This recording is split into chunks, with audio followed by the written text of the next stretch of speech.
Cheers. Cheers. Welcome back. Welcome back to the podcast. How was your week? You have to take a sip or Oh, else yeah, it's yeah. bad luck.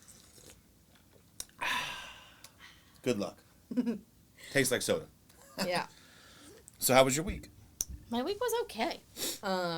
It's cold out. It's freezing. Well, Ugh. cold relative, because we're in Florida, so most It's cold of you... for everybody right now. Well, but I mean, like, for most of you guys, if we say it's cold, you're going to be like, oh, shut up. No, it's not. And people tell us that constantly. All the time. So it's relatively cold for Florida, because it's not usually this cold around this time of year. But everybody keeps giving us a hard time about saying that it's cold. So that's why I'm You're cold? putting a caveat on it. I mean, some of our stream community are dealing with, like, negative 18 and negative 21 Yeah, I don't think so. So, there's that. Y'all have fun with that nonsense. But yeah, so it's cold. You know, y'all can move, right? Just as a public announcement here. Mm-hmm. Oh, that's usually my response is, ew, you should live somewhere warmer, is generally what I say. So that's been something. It's been very cold. So it's We're harder. just kidding, by the way, for everybody. We're just teasing. We got to give y'all a tough time. Y'all give us a hard time for being warm. Mm-hmm. Yeah. So. And we give y'all a tough time for being cold. It's been harder to get outside to do stuff because it's colder. It has.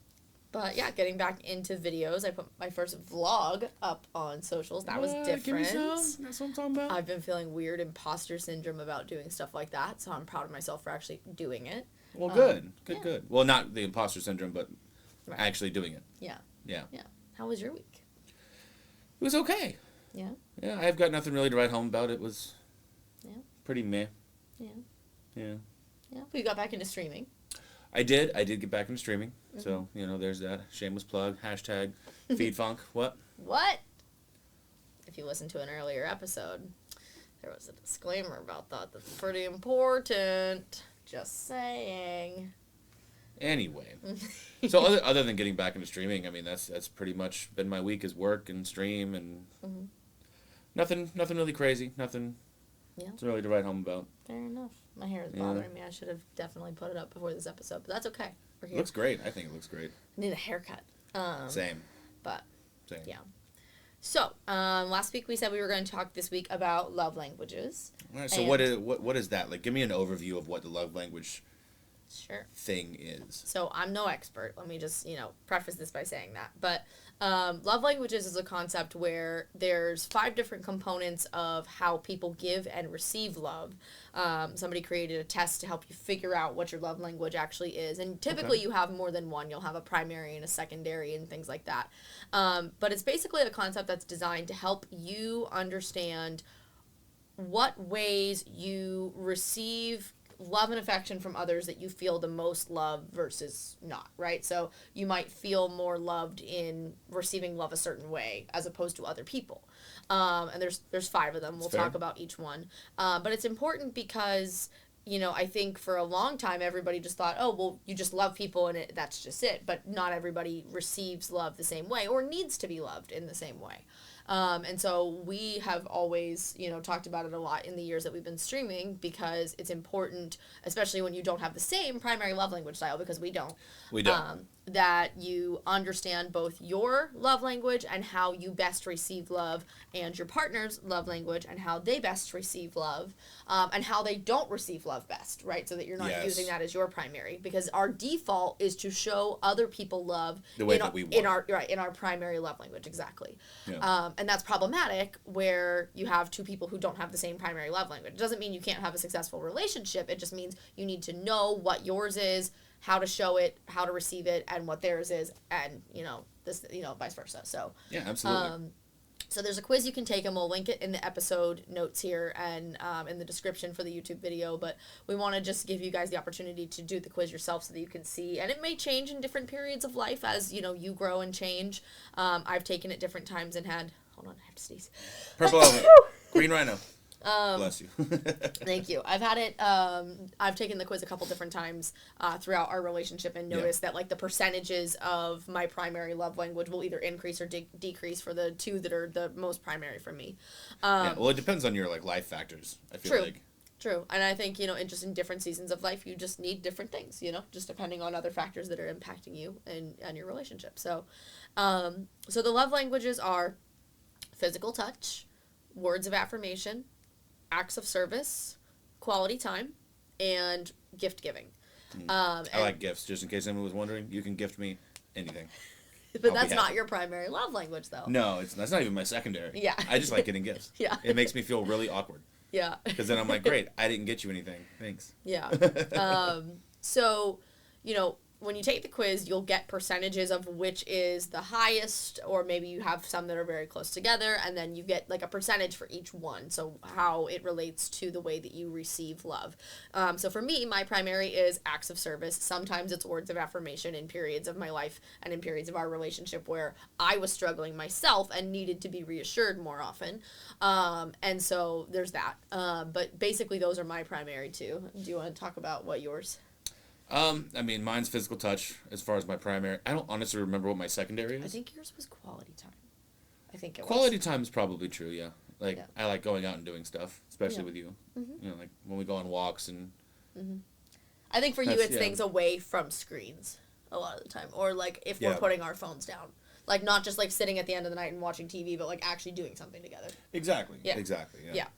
And so, kind of understanding what the style is for your partner and, a little bit more about how they need to be loved is important, because if you default to showing love in the way that you need it, they're not necessarily going to feel the same amount of loved, I guess, is a good way to put it. I think that's a good way to put it, yeah. It's not going to feel the same to them as it would to you. Right. Like, you might think it's important to you, but, like, it wouldn't necessarily be the same to them. So...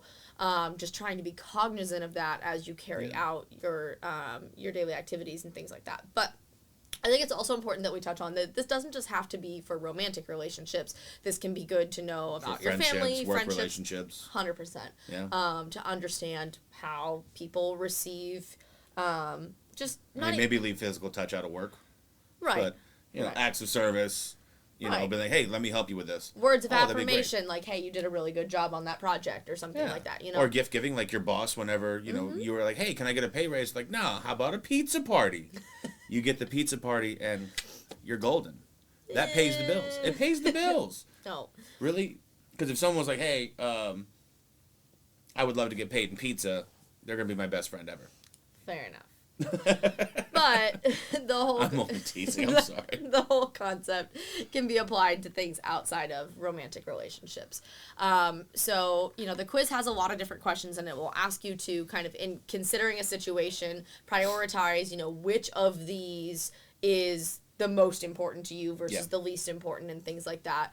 And some of them are kind of tough to answer. It is tough. Because you have to think about it for yourself versus, like, someone else answering for you. Mm-hmm. I feel like since you know me well enough, I feel like you could answer it better than I could. What's funny is there was a period of time where it was not the first time we took the quiz, because the first time we took the quiz, we each just took it quietly and then told each other our answers. Yeah. But then one of the other times that we took the quiz throughout the years we've been together, we read them out loud to each other and answered, or we read the question out loud and then each one of us answered. Yeah. Because I think that was, interesting because it was different. To answer out loud and, like, try to justify why your answer was the way it was. You know what I mean? Like, because it makes you think. It makes you think harder. I also think the quiz is better if you go with your gut and don't think about it too hard. Like, don't sit and, like, weigh the options too much, because you're not going to be answering honestly if you don't just kind of go with what your instinct is. Yeah. And if you've never really been a person who's done any, like, introspective work into the way that you receive love, this will teach you about yourself, too. Right? And what's important to you. So kind of looking at all the different ones and, ways that you can support your partner is something that we have tried to make part of our brand, a date night in. Because we wanted it to be that we could help other people to strengthen their connection by understanding that. So, kind of diving a little bit into all of the different love languages. I actually pulled up a little graphic on my phone that I found that I thought would be helpful to kind of reference as we're going about this. So kind of like how to speak your partner's love language. So, like with words of affirmation, obviously you want to encourage them, affirm them, recognize them for things, verbally point out the things that you're noticing, and maybe, those sorts of things. It's more than just compliments, it's, I think even just like the unexpected like text message, like, hey, I was thinking about you today, I miss you, or something like that, like kind of going above and beyond to put into words your appreciation for the person. And then, you know, with the words of affirmation, I think one of the things that was cool in this chart that it says things to avoid, not recognizing or appreciating their effort. So like, especially when you're first kind of navigating using your love language and your partner's, like not appreciating when they try to go the extra mile to love you the way you need to be loved. If you don't appreciate that and their primary love language is words of affirmation, they're going to feel kind of down. Yeah. And it's going to negatively affect your relationship. Sure. Like, and so I think it's important because, like, as somebody who as somebody who has words of affirmation as one of their primary love languages, a lot of times. Really? You couldn't, really? What? You couldn't do better? Shush. I'm just kidding. But as somebody who has words of affirmation as one of their primary love languages, like an example of like for me is like that I'm doing well. Like I'm doing, like I'm putting effort in, that I'm doing things around the house well. I'm, you know, managing my responsibilities in our relationship well. And sometimes I think it's almost like when you kind of divide responsibilities and figure that out as, you know, a couple who lives together, you almost sometimes like it's just your instinct that it's like, okay, well, it's their job, it's just gonna get done. But still recognizing when they do it, I think, is something that is helpful. It is very, very helpful. And so that, you know, that's an example of one of them. And I think also listening actively is a good example too. So like making sure that if you don't understand, that you ask questions about what they need, trying to listen intently, you know, listening to actually listen, not listening to respond. And basically what that means is like you're not just waiting for them to close their mouth and be done talking. You're actually listening to what they're saying, because that's something what'd you say? I'm just kidding.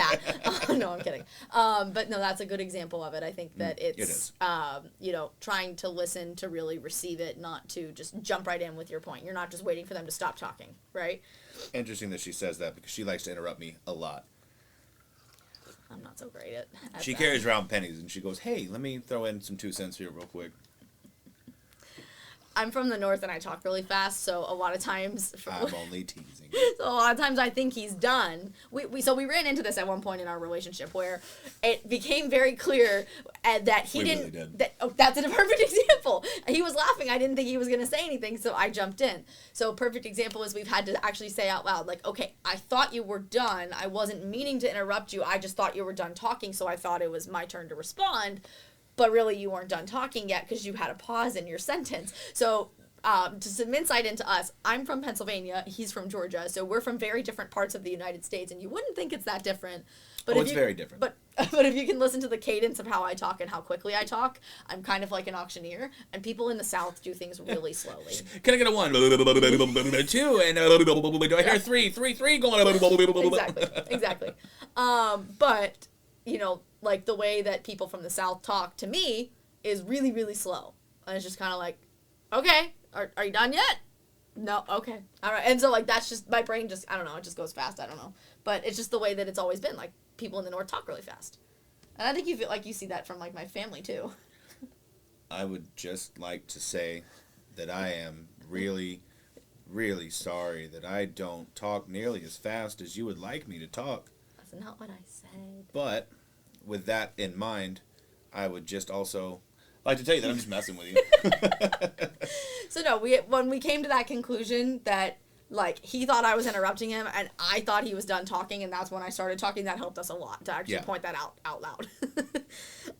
So then, you know, of course, physical touch is an easy one to kind of tackle. But it's not necessarily just physical touch in the form of intimacy. I think even just as you walk past, hey, you know, touch your arm, just, you know, kind of like, you know, rub your shoulders for a second or something like that. Just even as they're walking past, just hey. Or what it does for me, like, because that's my primary love language, it makes me think like, oh, I'm still important to you, right? Mm-hmm. So like when you're like, oh, you know, it's like, oh, okay, she still cares about me. Got it. So I'm good. Right. She's still glad that I'm around for some reason. Just kidding. I'm kidding. And so for me, you know, words of affirmation is one of them, but my other primary love language is acts of service, because, you know, for me to clear my brain to make room for like quality time and physical touch, it helps to have like if I have a lot on my plate, like if he steps in and does something to help that would normally be my responsibility when I'm overwhelmed, then my brain has more space and more time to fill with. Which you do got to be a little bit more mindful that when you have a lot on your plate and there's a lot going on in your brain and you need some help to express that. Say, hey, do you mind helping me out a little bit? You also have to do that so that you don't get to the point where you just like are resentful that you're doing a lot and you didn't speak up for help. Because hey, baby, let me help you out with this. I got it. Whoa. I'm guilty of that. Yes, ma'am. For sure. Also, same. Right, but physical touch, hugs and like, more than just like a hi, how was your day, kind of like, like half hug, but like a whole like, 10 seconds or more of a hug, I think, and it's actually very healing if you do some research on hugs and anxiety and how it reduces anxiety and depression. Long hugs help. They do. It's been proven.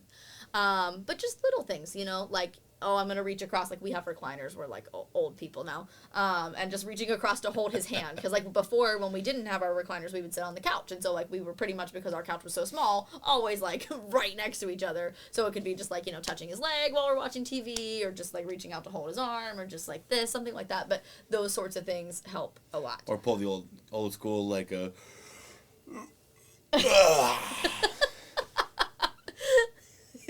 Oh, I'm sorry. Did I yawn? I'm so sorry. Smooth. So of course, there's that. And also like, you want to make sure that you're expressing love not just verbally. Because especially for people whose primary love language is physical touch, when you express love verbally, like saying things like "I love you," that's not necessarily enough. I mean, it's good because you hear it and you're like, okay, great, I appreciate that, I love you too. That's almost like words of affirmation, though. Yeah. In comparison, because it's not the same. I feel like it's still needed, but it's not the primary way that they receive love. Right. Is that fair? I mean, you're a person who has this as your primary love language, so maybe you can speak more, but I don't know. I don't know if I'm explaining Words of it affirmation really aren't any of mine, I don't believe. No, I meant like so me saying like I love you, like yes, that's great for you to hear, but that's not the primary way that you receive love. You receive it better if, me like coming past and like touching your arm, giving you a long hug, that sort of thing. I think words of affirmation isn't one for me just because,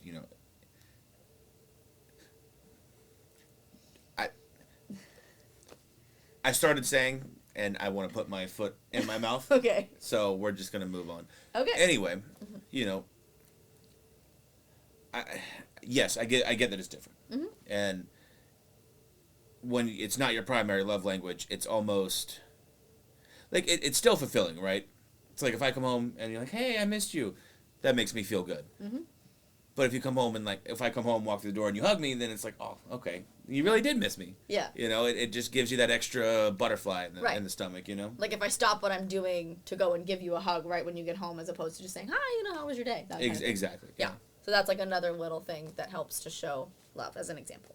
Yeah. Receiving gifts is pretty easy, but and giving gifts is pretty easy, but I think, it's more than just the act of the gift itself. It's for people whose primary love language is gift giving and things like that, and gift receiving. It's about the thought that went into the present. You saw this thing and it made you think of them, or they mentioned it and it was something they really wanted but wouldn't buy for themselves, or something along those lines. And you got it for them, right? Probably strikes that feeling like, hey, you actually paid attention to our last conversation. Sure. I really appreciate that, right? Sure. So it kind of goes a little bit deeper than just like, oh, you thought about me today. Yeah. And I think the other thing to point out there is that like when it comes to a person whose primary love language is receiving gifts, like making sure that the person on the receiving end has the reaction that they're hoping for, I think is something that is kind of tough to navigate, because sometimes we give people gifts and they don't have the reaction we're hoping for. I always get super uncomfortable when I open gifts because I don't want to ever upset anybody or You give them the wrong reaction. But yeah, you can give me like a tattered old pair of socks and it's gonna be the same reaction as if you gave me like $1 million, just because I'm always so weird about it. It's like, this is great, thank you so much, and it's like, oh, he thinks so little of me. You ever notice that like everybody that that you've seen open a lot of gifts has, like, a standard couple sets of things that they say? Have you ever noticed that? Everybody does. Yeah. My parents do. And I just, yeah. I can, like, hear it, the way that they say it, the cadence, like, the inflection, everything. Mine are, oh, whoa. That's really cool. Oh, that's awesome. Thank you. No, that's awesome.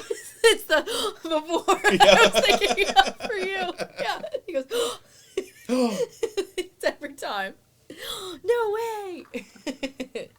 But yeah, so I think, or like, also, like, forgetting special occasions is a big one that I saw on the chart that we had looked up that was, you know, a couple of good examples, because special occasions generally are times that you may give or receive a gift, like birthdays, anniversaries, Valentine's Day, those sorts of things.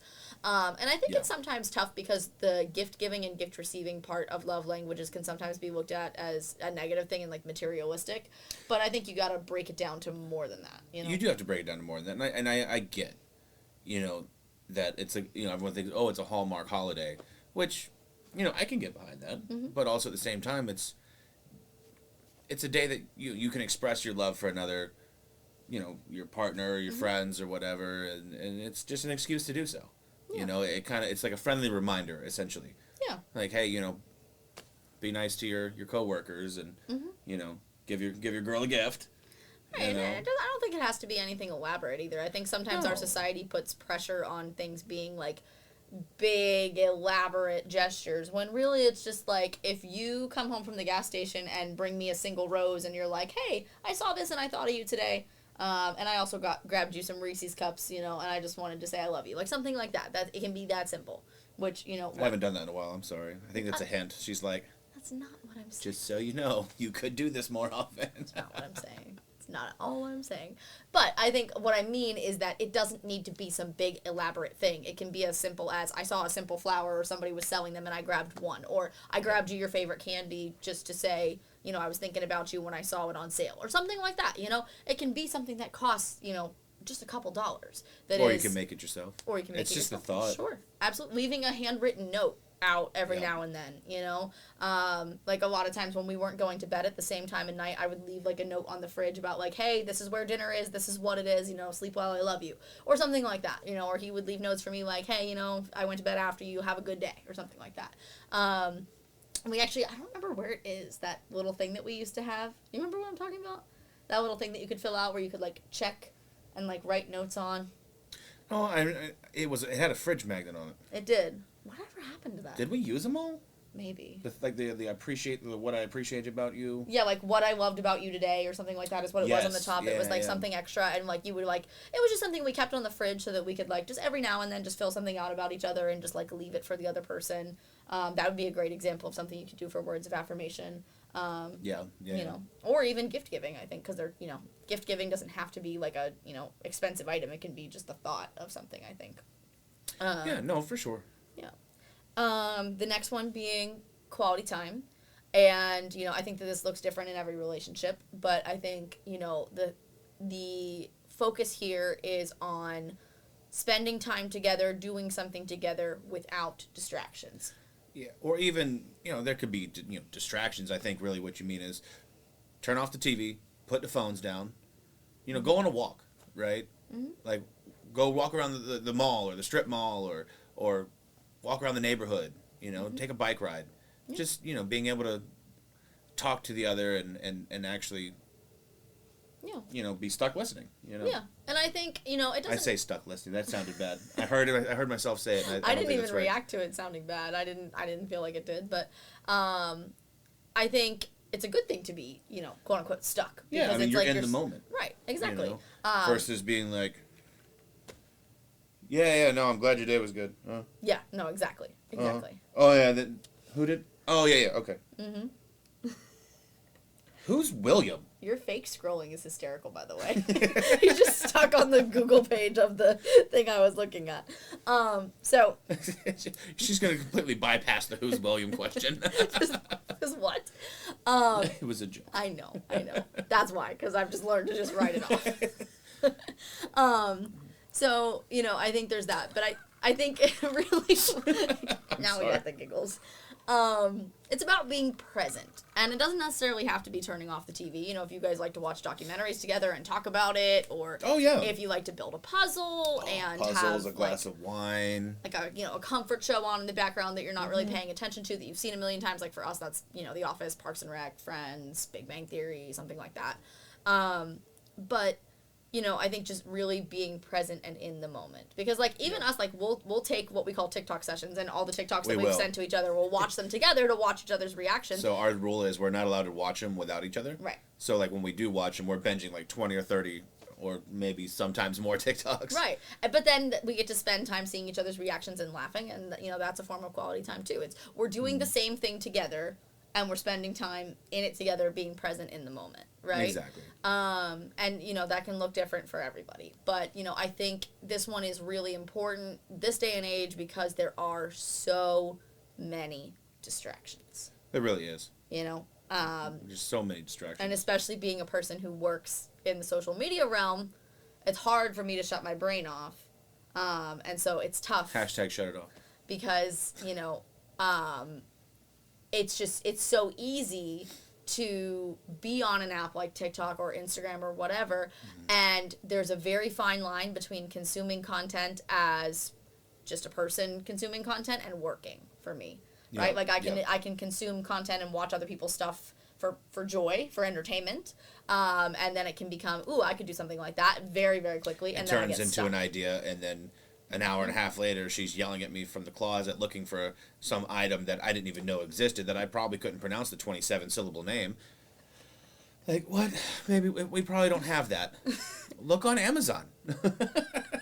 What example is this that you're giving? Just an example. Okay. Or when you're like, hey, baby, have you seen my insert specific cookie cutter here? Yeah, but that's a good one. Did you check the bag of cookie cutters? Well, I didn't see it in there. Well, you have a million. I do. I collect cookie cutters. Fun fact. This is true. But, just I think trying to find ways to be apart from whatever your distractions are, right? Because everybody has different ones. It may be turning the notifications off for your email. It may be putting your phone on Do Not Disturb. It may be turning your phone completely off or leaving it in a separate room. Whatever that is for you, right? And finding out what works for you.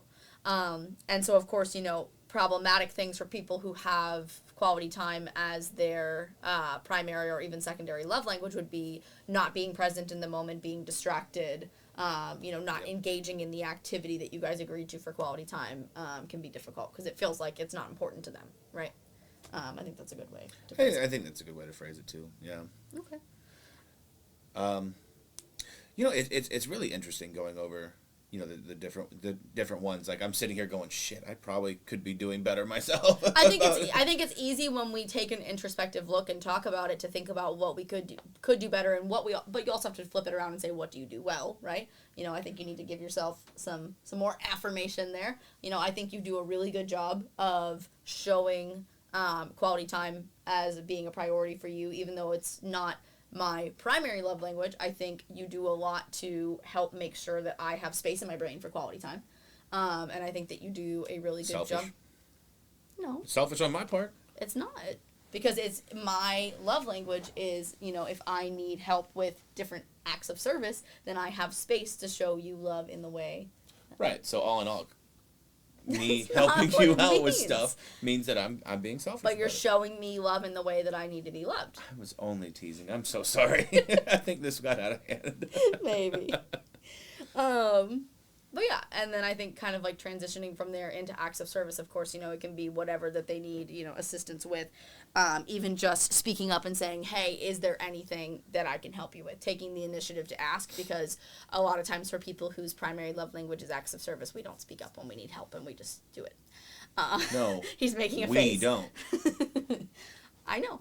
She don't. Doesn't. I don't. I raised my hand when I was saying it. I know. I just wanted to reiterate that you don't. I don't. And so, making sure that you speak up, and as the person who knows that you have a person that you love who has that as their primary love language, speaking up and asking, what can you do to help them? Is there anything I can help you with? Or even just taking initiative to just do it. That's another good thing, too. And, of course, with acts of service, when you agree to do something and don't follow through, that can be difficult for the person who has acts of service as their primary love language. So yeah. So those are kind of, a little bit breaking down of all 5. And like we said, you may have different periods of time in your life where one is more dominant than the other. You may have 2 that are very close together. Some people even get 0% on some of these. So you may have all 5. You may have percentages that are higher or lower, but you may only have a handful of them. You may not receive love at all by giving gifts or anything like that. You may just have those as 0%. I've seen those results too. Yeah, absolutely. Yeah. So I think, a lot of what we wanted to talk about with this is just, not only why it's important, but I think what it's done for us as an example. And I think, for me, I think it has opened my eyes into the ways that I am selfish and ways that I can be better about not being that way. Because let's be honest, we're all, naturally some level of selfish. Oh, absolutely. It just is that way as being a human, but... Yeah. Yeah. And so I think that, for us, it's helped us to grow together, but I think it's also helped us to grow as individuals to be more cognizant of trying to find ways to put the other person's needs and love languages first.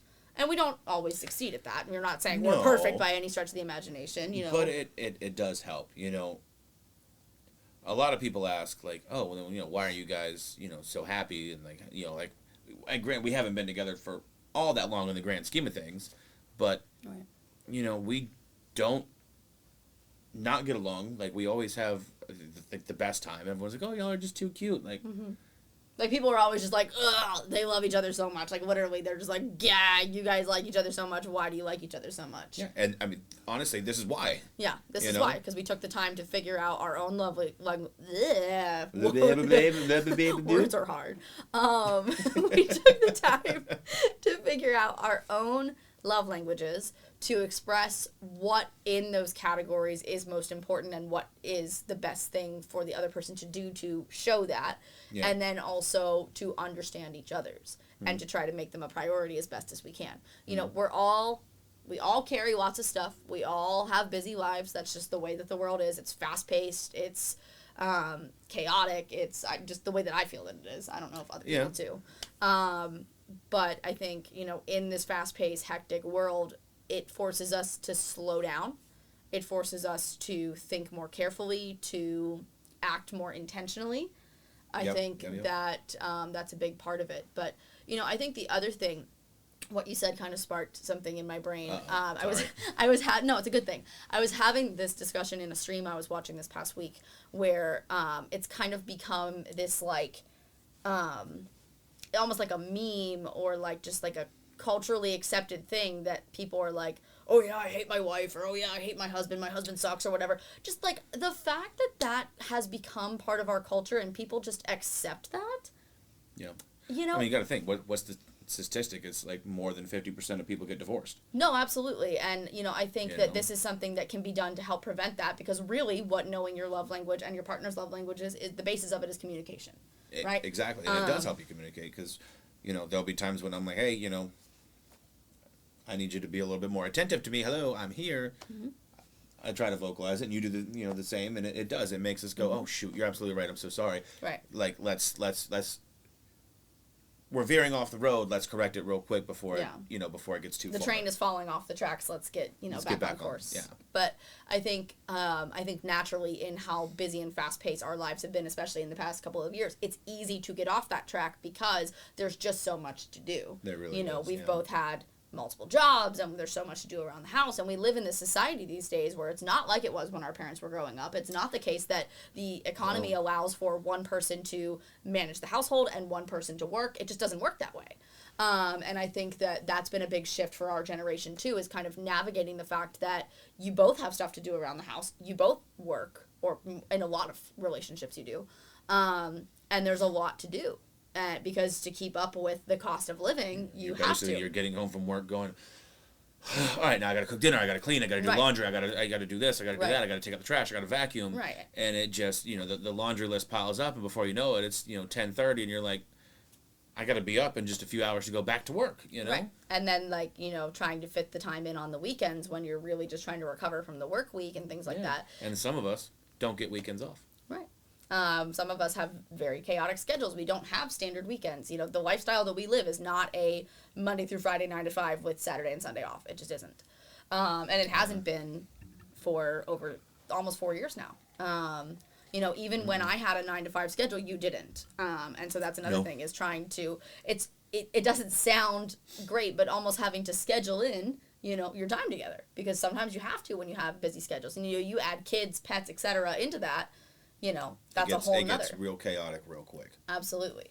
And so I think that, you know, what you had said kind of just reminded me of that conversation I was having with other people in this stream, that it just becomes socially acceptable to just not like your partner, and it's just like, oh, my wife sucks, you know, she's a bitch, I hate her, or like, oh, my husband sucks, he's an asshole, whatever.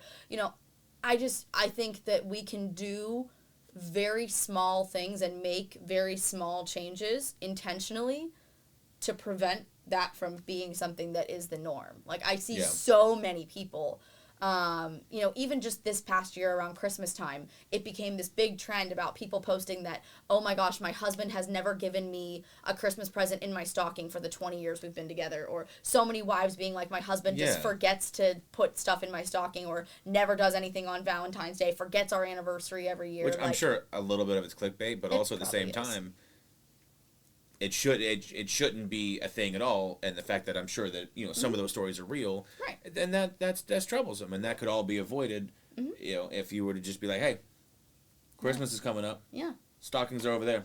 Or like, here's some ideas or something like that. You know, if you want, you know, just like a little nudge to or something. You know, you gotta vocalize like, hey, this is something that I need. So, you know, I need from you. Right. So do this. Right. Please. And I think flipping it around on the opposite side, and I think another good example would be, I see all the time about, you know, people posting like, oh my God, my wife doesn't let me play video games. You know, this sucks. Like, she never gives me any free time to play video games. Seriously, or things like that. But, you know, I think just giving like two different examples makes it, you know, a more even playing field makes it fair. But I've seen both of these things as common social media trends and posts where it's like, oh my God, my wife sucks because of blank, my husband sucks because of blank, and it's just like, but and why knowing are the love you languages and communicating fixes all that. Like, I have my time to play video games. She doesn't question it, and I love that. You know, when she asks me for anything or you know, whatever she needs, she'll get it. Yeah. You know, and vice versa. You know, anything that I ask for, I get. Anything she asks for, that she gets. Right. You know, it's a give and take in any relationship. You know, you have to put the other person first, and hopefully they put you, you know, first as well. Right. And when they do, everything just starts harmonizing. And I think, you know, I also often hear people talking about how relationships are 50-50. No, relationships are 100-100. Yep. You know, yes, your 100% will look different on different days of your life and look different in different seasons of life, right? Yes. Your 100 might be more like 50, because if you're giving 100% of the 50 you have, you're giving 100%, right? But, you know, I think it's important because people have always said 50-50, and I get that it's supposed to be an even split, but really it's, you know, you both need to be putting in your effort, you know. Yeah. This is your person who is your, you know, if it's going to be your lifetime partner, that's a long time. You know, you need to invest time into making it the best thing that it can be if you want it to be sustainable, if you want it to be enjoyable, if you want it to be, there's another word that I feel like I'm trying to place that I can't. And I feel like my train of thought just went whoop. But I think. Where'd it go? I don't know. It's way off the tracks, I guess. Yikes. But you get what I mean, though. I think it's just, you know, why would you not want to invest in that? You know, if you got to the point where you're going to get married or move in together or you know, take that next plunge, why would you not try to, you know, take care of your investment, essentially? Like, if you want to break it down to, you know, a non-relationship term. Right, you're investing your time, you're investing your energy, you're investing your love. You know, if I'm going to go out and buy a brand new car, you know, and spend, you know, 30, 40 grand on a brand new car, guess what? I'm going to maintain it. You know, oil changes, tires, brakes, you know, your basic routine stuff to keep it running, you know, and you want to, you know, if you're paying for it monthly. Why are you looking at me like now I'm something that you pay for monthly? I didn't mean it like that. What I meant by that was... That sounded so bad. I heard myself say it. So bad. What I'm saying is that you're investing your money, right? So if you took it into a relationship, you're investing your time. Right. You're investing your life. No, I'm just teasing right? you because so, sorry, I'm just teasing you. I love you. I'm trying to trying to break out of the relationship terms that maybe something else might click. I don't know. No, my point being is if you're going to invest anything into anything, right? You want to make sure that your investment's worthwhile. Like if I'm going to invest my life with you, I want to make sure that you're happy, and if you're happy, then I'm happy. Right. So vis-a-vis, if I make you happy, then I'm happy. Does that make sense? Yeah. But I think the same can be true of friendships, and I think investment is a good term for that too. Trying to invest time into a friendship, especially in this day and age as an adult, it's very hard to carry on adult friendships because it's really just like, oh, I'm free on Tuesdays and Thursdays, and it's like, I'm free on Fridays and Sundays, and it's if like you're even free on Fridays and Sundays, like it's like, hey, something came up, and that's the weirdest thing to get used to as you're like transitioning into the like adulthood, right? Like. Well, I'm 31, so like, when everyone started becoming adults, it's like, oh, hey, I'm free tomorrow. What do you want to do? Something? Yeah, absolutely. It's like, hey, I got called into work or whatever, and it's like, crap. All right, they ghosted me, right? Yeah. But as you're an adult, you're like, oh shoot, hold up. Things happen. you know? Like life happens. It just happens, and it's unexpected. Like today, I was supposed to have today off. Right, and he had to work. I had to work. Yeah. Absolutely. I was supposed to have today off, but Monday was a holiday. I was supposed to go golfing with Matt today. Yeah. And like it just things come up. I was not supposed to work on Wednesdays this year, but I've worked the last 2 Wednesdays because I had to because I couldn't work on Mondays. Speaking, I realized that I was supposed to go golfing with him at like 2:00, and I was like, ooh, and I texted him real quick. I was like, I am so sorry. Shoot, Matt, if you're listening. Sorry, buddy.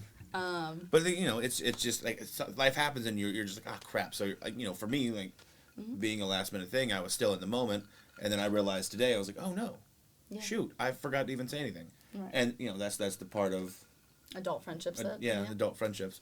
Or if you're trying to make new friends, then you got to revert to like being a kindergartner. Oh yeah. And be like, hey, I like trains too. Can we be friends? Yeah. Do you need any more friends? Do you have enough friends? Like, what do you like? Oh, I like to cook. Cool, me too. You want to be friends? It's straight up. It's for real. It's like that is the weirdest thing as an adult. You almost revert back to just being a kid, to you kindergarten really levels. Like, oh, we have something in common. Cool, let's be friends. And you just hope that they don't freak out. And you know what's funny about that? Is like, as like a young adult, right? You're like, oh, that's silly. Right, I'm not going to go to the bar and be like, oh, hey, you're watching the football game. Do you want to be friends? But, yeah, as an adult, literally. That's pretty much how it goes. Yep. Like, oh, hey, you guys like board games? Cool. Would you like to be friends and come over and play board games? We've done that, Yeah. But I think that's the beautiful thing about, the experience that we've had with Twitch is we found so many friends who like to do the things that we do. You have friends all over the country who play video games with you. I have friends all over the country who like to cook and talk about cooking and talk about recipes and, different methods of cooking and things like that. And so we connect about those things. And some of our best friends are people that we don't see but once or twice a year, if that, I have a friend, one of my great work proximity associates, from years ago. Okay, Rob. I barely knew the guy's name, and we still almost never speak sometimes. It's a great guy. Okay. That was an exact quote from Parks and Recreation, pretty much. It was. But yeah, I think that... And it's true, though. I talked to him, 3 days ago? And probably been a year and a half or 2 since. Best friend.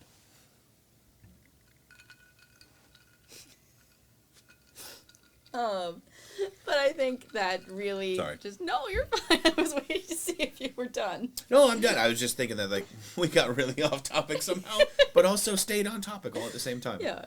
But I think that, we hope that people hearing about this subject will give them, something new to try in terms of implementing in their communication, something that is... maybe a renewed or fresh perspective, give some examples from our life, just that will maybe help people to find, ways to implement it in theirs. And we talk about it because it's worked so well for us. It really has. It's night and day difference. Mm-hmm. We hated each other before. I'm just kidding. We didn't. No, but I think it made such a big difference because we had to be intentional and we had to be. It took our relationship to the next level. I think so. I think that's a good way to say it. I mean, because, like we said in the last episode, we moved in together, 2 weeks after we met? Not even? Yeah. Like, literally, not 2 weeks after we started dating and we knew each other before we started dating. Like, met. Like, we were strangers, and then we moved in together. Yeah. So I think, especially as a couple who moved so quickly, like, we were very sure, right? Oh, and, absolutely. But it was still, building a solid foundation on top of being sure is something that takes work. Just because you're sure about somebody doesn't mean it won't take work. And I think it feels. Sorry, go ahead. It feels fresh. Yeah. Like, a lot of times, we'll be doing something and it's it feels like our first date. It feels like, I don't know. It just it feels, it's nice. It's constantly refreshing. Mm-hmm.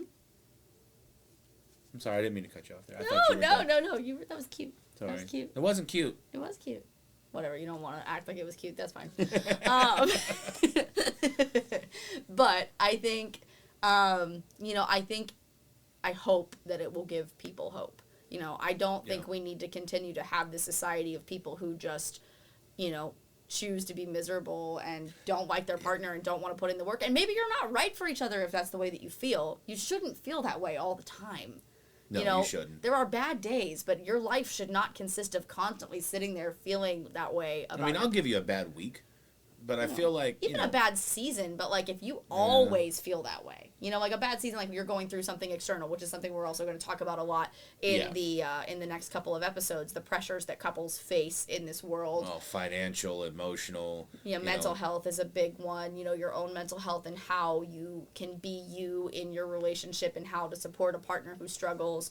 And mental health can be long-term, it can be short-term, like grief, and things like that.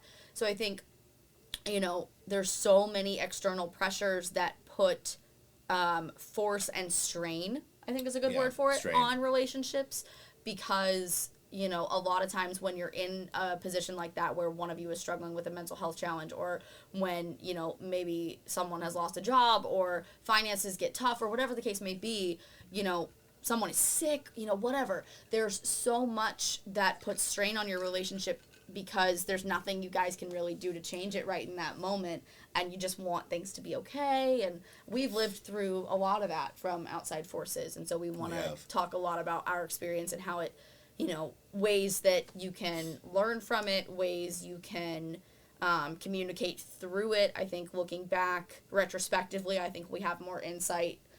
Just because we didn't have a lot of that insight in the midst of it, because it's hard to when you're mired in it. But School of Hard Knocks, we learned the hard way. Mm-hmm. We have both said some wrong things to each other at the wrong times, and it's it's a good learning experience for sure. Mm-hmm. But I think it does add a little bit more credibility to the situation because we've lived it, and that's really the tough part is going through it in the time.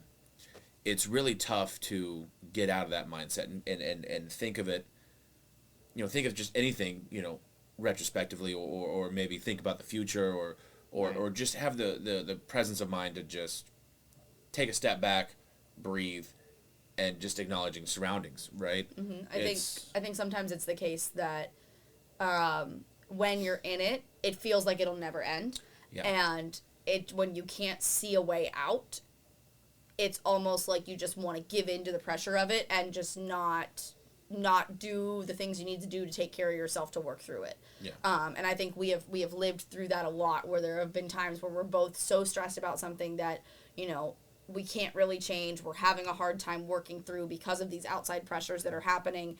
And looking back at it, we have a whole different perspective of what it did for us individually and what it did for us as a couple. But I think, love languages was the foundation of why we were able to make it through those tough times and to then get to the other side of that stressful season and look back and, think about why we got through it, how we got through it, what the foundation was that helped, what we learned from it, what we're going to change because of it, if anything, and all of that. So. Yeah, I mean, the love languages, that was a huge part of it. You know, at that time, it's, you know, when you're going through the thick of it, it's kind of hard to, you know, keep that in the forefront of your mind. But it's one of the things that you have to do. And, you know, you're not always going to think of it, but when you do, act on it, right? Like for you, it's like, I know you're going through a tough time, and, you know, a day or two might have gone by, hell, a week or two might have gone by, and like I'll think of it, I'm like, I got to do something for her, you know, and she does the very same for me, you know, very, very sporadic, and it's like, oh, this was unexpected, I appreciate it, and it just, it makes things a little bit better, you know, and being able to communicate, that's really, you know, outside of the love languages, communication legitimately is the key. You know, if you can't communicate what you need from your partner, and what, you know, what they can do to make your life and their life a little bit easier, you know, and it goes both ways. It's not just a one-sided type deal. It's like a, hey, you know, I need this from you. What do you need from me? Right. You know, and that's really, you know, when communication really comes in key. It's not just saying, hey, I need this, I need this, I need this. It's asking, hey, what do you need from me? And that needs to be a huge takeaway as well. Asking, what can I do to make your life easier? Selfishly, to make my life easier also. Right? But I think also along with that, you know, being willing to have open conversations and explain the reasoning behind it. Like, I feel like I need this from you because, right? Yep. Like, or when you do this, I feel loved because, right? Like, trying to get deeper into it and not just saying I need this, so that they can understand what the root and what the, you know, the underneath of it is. Because there's layers. Relationships are like onions or ogres. That's true. And parfaits. Parfaits. Yeah. Sorry. Every time I say the word layers, I think of Shrek. But I think everybody does. Yeah. But I think, you know, just being willing to put the work in, you know, relationships don't have to be as hard as people make them out to be. And like, I don't want anyone to sit there listening to this or watching this and think like, oh, okay, like, well, my relationship sucks, or like, we don't do that, or you know, they must have such a great relationship, they're perfect. We're not perfect. Or like flip any stretch, that coin over. If you think your relationship is perfect, I'm not saying that it's not, but it can be better. Like I said, you know, doing the love language thing brought us to the next level, and you know, it keeps us, like I said earlier, you know, it keeps us renewed. At least for me, it does. I think it keeps us working every day at it and not just getting comfortable. Because I think that's another thing that happens too, is that people get comfortable, and when they stop trying, if you get comfortable, you get bored. If you get bored, you start to wander, and that's when bad things happen. Yeah, so I think it's, you know, important to stay invested in always working for things to, you know, whether it's stay at the level that you're at because you're comfortable with it, or get to the next level, whatever works for you guys, but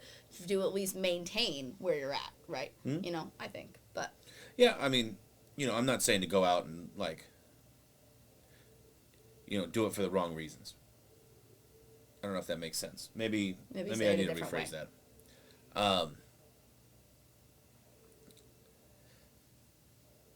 If your relationship is struggling, right? Give it a shot, you know, but don't. I don't know what I'm thinking of. I can't really put words to it. I guess don't overdo it, if that makes sense. I don't know if that. Like, this is not going to be the end all be all thing that's going to save right, it. Thank you. It may not save every relationship, but the ones where you're right for each other and you've chosen to build a life together and you want to make things work, this can't, because not every relationship is going to last. It's not. That's the reality of it, but you know, we had a very solid foundation, right? Like, we started out in love. We moved very, very quickly, and you know, it's history, right? But it's not, because we work and we keep that momentum going, right? And really, it's chasing that momentum. I think so. Yeah, I think that's a good way to phrase it. Yeah. You know, always chasing that feeling that it is at the very, very beginning. Because especially as years and years and years go by and life passes, you know, it's easy, I think, to let that feeling slip and fade. It is. You know, and you're like, oh, you know, yeah, you're my, you know, husband, you're my wife. Cool. Yeah. That's great, but, you know. But don't you want something more than that? You're my lover. Like, you're my best friend. Yeah. Like, you know, we do literally everything together. You know, she and I, and it's great. Who are you again? I'm kidding. I got to lighten the moment a little bit. I hate that joke. You hate that joke? No, but seriously though, that's what I mean by next level, right? Is we are best friends. Mm-hmm. Like if she were to leave me today, don't think for a minute we're not gonna be calling each other at night, being like, "Yo, you won't believe what happened." She's gonna be like, "Didn't you leave me?" I'm like, "You're still my best friend." Like, hold up. Well, you're not getting rid of me that easily. I don't want to get rid of you. Good. But I think, we literally share everything. We do. Literally everything. I know. Except for drinks. Because that's gross. Cooties. Ew. Well, that's okay, because in kindergarten, I got the circle, and the dot. So I had my cootie shot. I'm good. Who's going to tell him? What, cooties aren't real? Sure. Ask the doctors. Okay. Doctors will tell you cooties are very, very real. Okay. All right. I learned that about 9th grade. What? Sex ed. Oh, When they talk okay.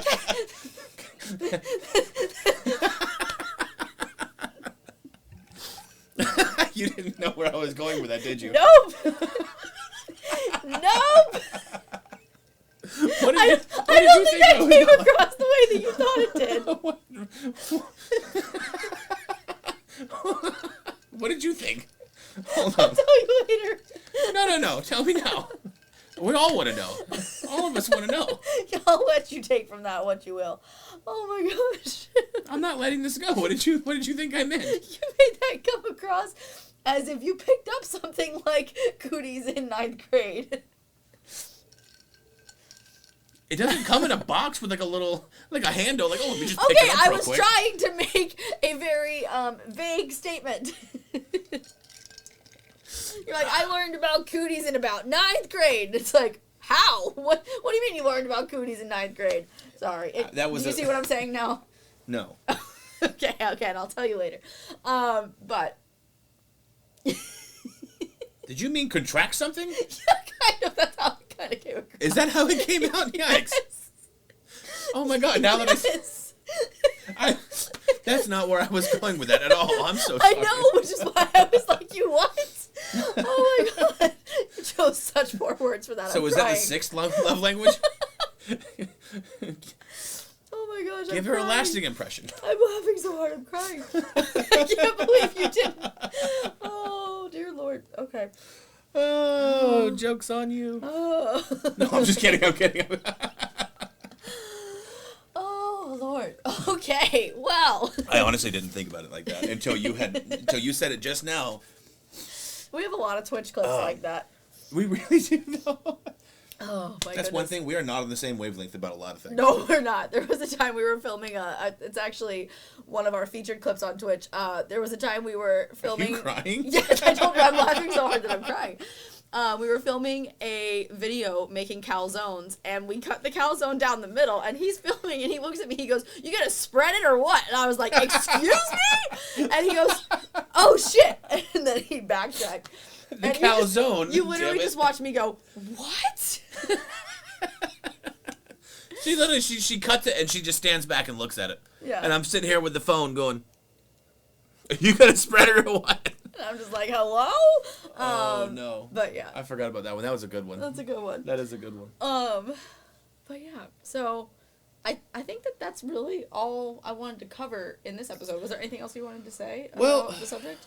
No, I think we pretty much we dotted the I's and crossed the T's. When it comes down to the the explanation of it. I think the implementation of it really is up to what's best for you guys. Yeah, it's very subjective. Very subjective, because I mean, like I said, it could be very, very different with your life, right? Work schedules and your children's schedules, Your and responsibilities, whatever exactly. they are. You might have parents or family members you take care of, or yeah, whatever. anything.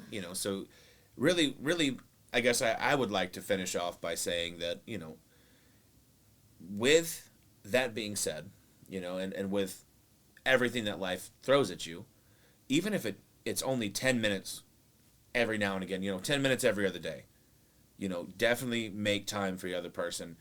Sit down and do this quiz.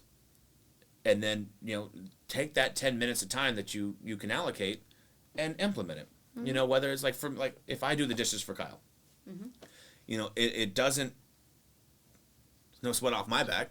It's really no sweat off hers, but like she receives it as like basically it's like for me like because mine is physical touch. If she walks by and like just like grazes my shoulder, you know, that makes me feel really good, and I feel like it gives you the same, you know, it's the same feeling. Like you noticed that I was struggling and overwhelmed, and you took something off my plate, so I would feel less overwhelmed or less, you know, less strugglesome. Or that's not really a word, but you know what I mean. Less troubled. Yeah, sure. I would feel less stressed because you took this off my plate, and you know that means that I will feel better and be a better version of me, right? And so that you know that's the way that it you know feels for me, I guess. But it feels like, you know, you love me enough that you noticed parts of my behavior that showed that I was stressed, and you took initiative to do something to take stress off my plate. That's kind of how it feels for me. Yeah. Because I'm a pretty high-strung stress person. Yeah, and like, you know, if you guys are in a relationship with someone who just has a lot on their plate, you know, constantly, it may seem normal, right? And it's something that you don't really think about, but if you take a step back retrospectively and put yourself as if you're like a fly on the wall, right? Like watching it from a third-person perspective, that's gonna really help kind of narrow down like, oh, this is what I could do to help you. Sure. Or your love language is as gifts. Like, okay, cool, now I can, you know, give you something to make your life easier, you know, a thoughtful gift, right? Sit back and say, oh, I see that you do X all the time, so here's something that's going to help with that. Whether it be, you know, like, hey, you're working at your desk, I notice you don't have a pencil holder. Right. Here it is. Like it's a pencil holder, right? I mean, it doesn't seem like that great of a gift. You could go to the dollar store. But it could change their life. It doesn't have to be something, like I said, it doesn't have to be elaborate or expensive. You could literally go to the dollar store and pick something up like that. You know, or trying to help them participate in their hobbies. You know, if your person likes to, you know, play video games, you know, maybe get them a gift card so they could buy a new game. If they like to read, get them, you know, a bookmark or something small. It doesn't have to be anything big, you know. Just something to say, hey, I notice this is your hobby, and you know, I notice you.